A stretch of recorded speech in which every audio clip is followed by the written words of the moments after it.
great fun. Sandra Smith, the great Sandra Smith, co-anchor of America Reports. Thank you, Sandra. I'm surprised the thing wasn't over here. Maybe it wasn't. Oh, okay. I can turn to all angles. But here we are, just us kids. Yeah, you're fired up, Larry. Well, look, this started early in the morning. Very early, by my lights, probably not by yours. One thing I wanted to ask you about, this business about, monthly expenses ahead of income, living paycheck to paycheck. Less than $50,000 a year, almost 30%, but it's gone up 7%. So you're moving in the wrong direction. And even people in the $50,000 to $100,000 range, another 3%. This can't be a good sign. And I don't recall this happening before. No, and that's why the Wall Street Journal this morning has a piece. The U.S. consumer is starting to freak out. Right. And their warning is that the engine of the U.S. economy, consumer spending, is starting to sputter. And you're seeing it from all angles. I mean, you just provided some of them. But for a while there, everybody kept saying, well, even though these numbers don't look good and inflation is sky high, the consumer's still spending. Well, credit was really easy to come by, okay? They had savings built up during the pandemic, but, those that wanted to tout the economy, like the current administration, didn't acknowledge that fact, okay? That could be lending a lot of support to the consumer during what is normally would be a very challenging time. I think that there's a lot of headlines out there that would, I feel like some of these economists are backing off their recession forecasts. I don't know what you've seen. Really?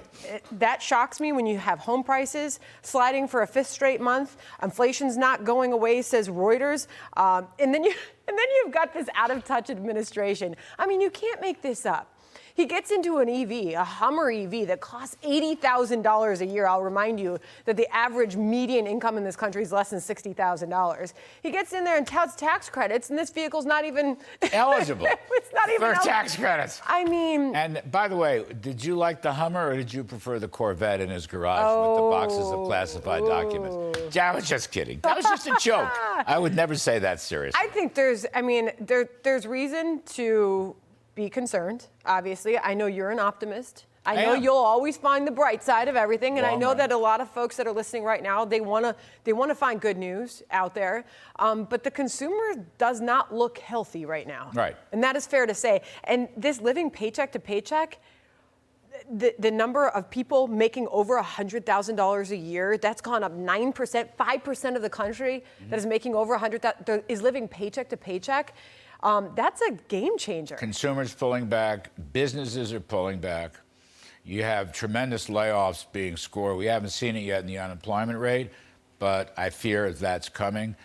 People are working less, hours worked coming down, productivity also declining. Work psychology's changed. Yeah, I mean, it just has a bad feel to it. As I said, it's kind of like you're bumping along lower. You're losing altitude, and there's a recession not so far if you're flying in the airplane metaphor, which I may have bungled, but you know what I'm saying. We're losing altitude. I'm picking up. How's that? We're losing altitude. Can I just mention this infrastructure business that Mr. Biden is out selling? He is here in New York, I believe, today. Just down the street from the migrant crisis in New York, but not making a stop there. Right. No stop there. Glad 30 blocks away. I just said that. Here's the deal.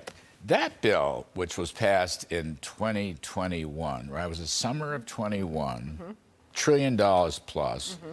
Probably 75% of it was Green New Deal. And look where we are today. Now, right. Here's the thing that annoys me.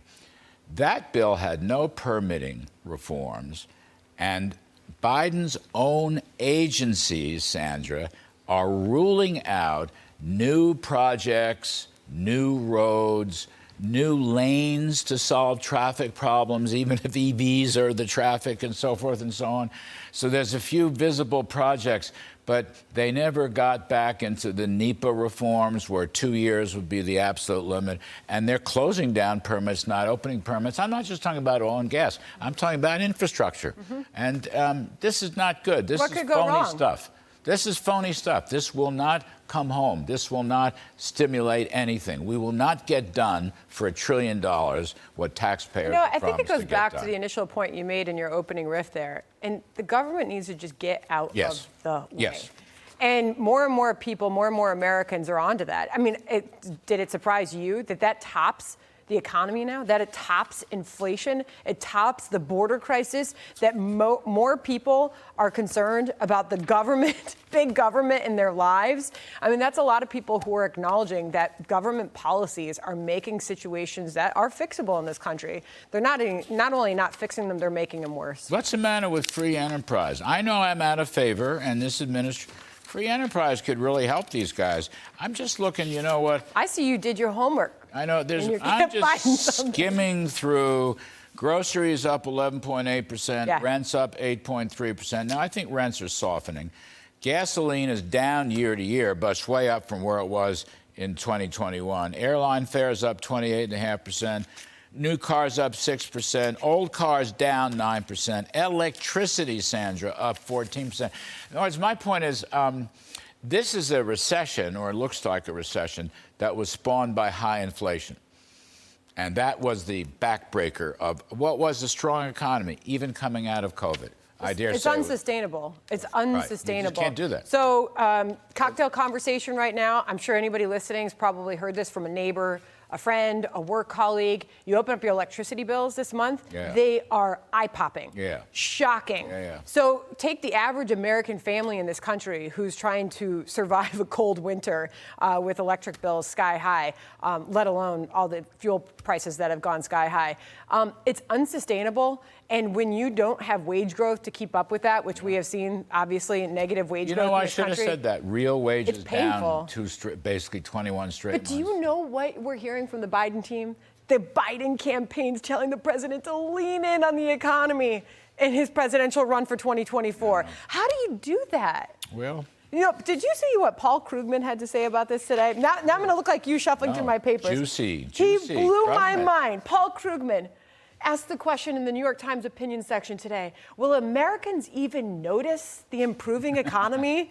He goes on to lament that not enough people are reading through the academic papers and lengthy essays on how things are really going to get better with these policies. I love that. It is the academic mind-blowing. papers. The academic papers, that's the key. He says that the negative outlook on the American economy right now is due to public perception.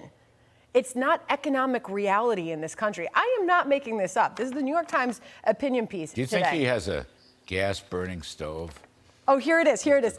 Does he have a gas-burning stove? 100% guarantee it. Most people don't read long-form, data-driven essays on the economic outlook. Their sense of the economy is more likely to be shaped by snippets they read or hear. I mean, how much more can you talk down to the American consumer? How about in your grocery basket at the supermarket? What's wrong with that story? People feel it every day. Sandra Smith, the best of the best. You can catch Sandra weekdays 1 to 3 p.m. Eastern on Fox News. Don't worry about it. It's just the headlines. The economy's fine. Well, they need to read more academic papers. Snore. I love all that. I can't make this up. Thank you, Sandra. Sandra, you. by the way, co-host with my friend John Roberts. We never really put that in. Don't you think we should? Absolutely. He's very good at what I love he my does. colleague. Sandra, you are the best. Thank Thanks, you Larry. ever so much.